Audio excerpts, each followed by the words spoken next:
Buonasera e ben ritrovati con una nuova edizione del TG Flash di New Sicilia. Di seguito i titoli più importanti del pomeriggio.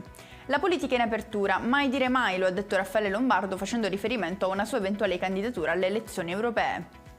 Ci spostiamo alla cronaca. Dopo il dramma La Beffa, sono le parole della Sea-Watch 5 a cui è stato ordinato di stazionare per 20 giorni al porto di Pozzallo, cui era approdata ieri con a bordo una cinquantina di migranti, tra cui il cadavere di un 17enne. Non potrà insegnare per un anno il docente di Sant'Agata di Militello accusato di violenza sessuale ai danni di 4 studentesse. Le alunne avrebbero riferito di palpeggiamenti, carezze, baci e ammiccamenti compiuti durante le ore di lezione.